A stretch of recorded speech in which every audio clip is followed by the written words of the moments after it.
자, 반갑습니다. 포스코딩스 주주님들. 자, 오늘 포스코딩스가 뭐 양분 마감은 해줬긴 하지만 사실 아마 시간외 거래까지 보신 분들이라면 사실 이게 반갑지는 않을 거예요.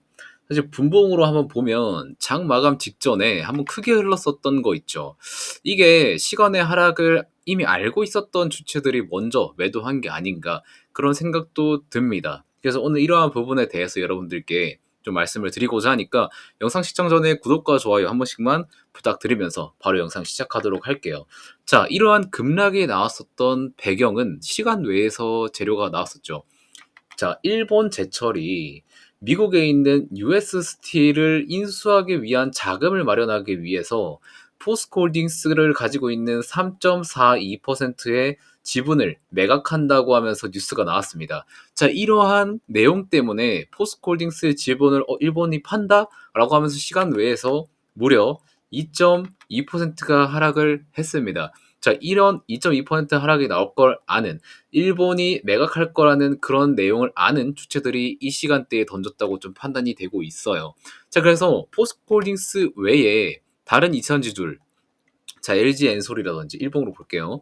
자, LG 엔솔은 꽉 찬 양봉 마감했고요. 삼성 SDI 같은 경우에도 좀 2.24% 마감, SK이노베이션은 장기 이동 평균선 위로 돌파를 하면서 상승 마감을 잘 해줬습니다. 그 외에도 뭐 에코프로 그룹주들이나 아니면 코스모 신소재나 뭐 이런 애들도 잘 마감을 해줬습니다. 근데 이제 포스코홀딩스 단독으로 좀 악재가 나오면서 좀 좋지 않은 시회 마무리를 했습니다. 자, 그런데 우리가 이걸 잘 살펴보면 뉴스를 같이 조금 볼게요. 자, 일단 뉴스를 보기 전에 탄산 리튬 선물 같은 경우에는 뭐 이제 CATL에서 이제 공급량을 조절한다고 하면서 행보를 잘 해주고 있습니다. 그래서 가치적인 부분은 훼손된 건 없어요. 그래서 지금 일본의 지분 매각 때문에 지금 하락을 하고 있다라고 좀 보시면 될 것 같습니다.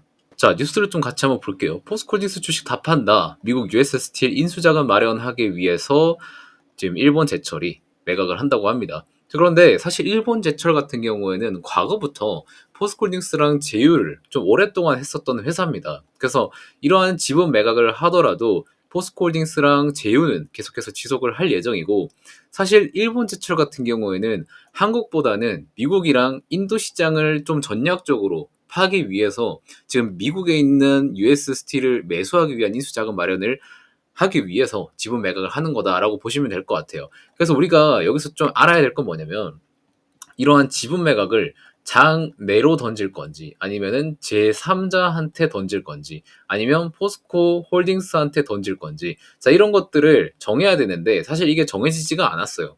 장내로 만약에 던진다고 하면 뭐 시장가로 긁는 거기 때문에 악재가 100% 맞습니다.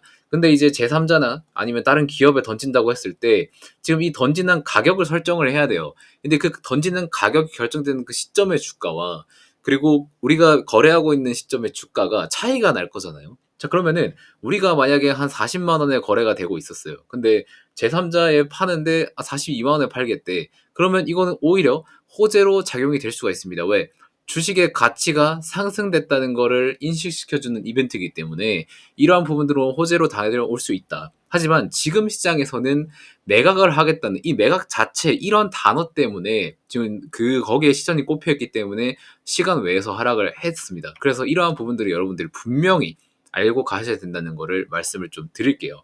자, 그래서 오늘 뭐 이제 투자자 동향 같은 것도 같이 보시면 기관계는 7일 연속 매수를 하고 있어요. 외국인도 최근에 대비해서 오늘 제일 많이 담았고, 개인 같은 경우에는 7거래일 연속 매도를 하고 있는데, 사실 이러한 것들을 봤을 때 기관도 이제 이런 기업 가치에 대한 부분들은 훼손이 되지 않았다고 생각하고 있기 때문에 이렇게 들어와 주는 거라고 보고 있고, 사실 기관계 투자자가 이러한 대기업을 인수를 하기 위해서는 그 회사에 있는 상급자한테 보고해서 오케이가 떨어지면 그때부터 매수를 하는 겁니다. 그렇기 때문에 우리가 개인으로 분석을 해서 매수를 하는 것보다 기관 투자자들이 머리 싸매고 매수하는 게 훨씬 더 가치적인 측면에서는 업사이드가 높게 남아있다라고 보시면 될 것 같아요. 그래서 사실 이러한 내용들을 기관계에서도 미리 알고 있었을 거예요. 솔직히 우리가 개인 투자자들한테 이런 소식이 들려오기까지 얼마나 많은 주체들을 거치고 옵니까? 분명히 그 사이에는 기관 투자자들도 분명히 알고 있는 주체들이 있을 겁니다. 그리고 그러한 것들이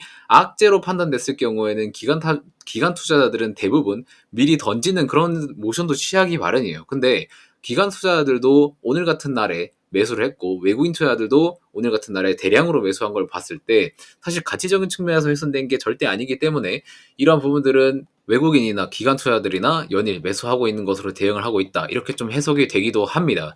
자, 그래서 뭐 내일 같은 경우에 주가가 단기적으로 하락은 할 수 있겠지만 다시 어떻게 잘 반등을 해주는지 그러한 부분들을 여러분들이 살펴볼 필요가 있고, 그리고 추세적인 부분에서는 제가 말씀드린 이 121선을 넘겨줬기 때문에 아직 상승 추세 초입에 잘 들어와 있다. 이 부분만 여러분들이 잘 체크해 주시면 될 것 같습니다.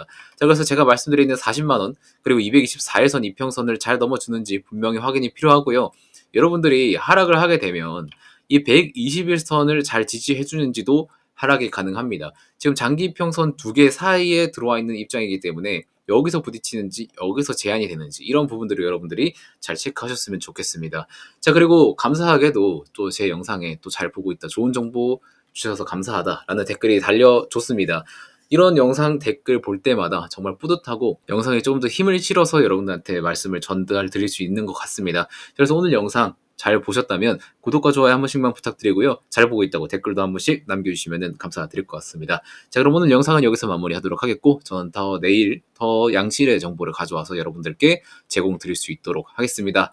자, 그럼 내일 또 만나뵙도록 하겠습니다. 고맙습니다.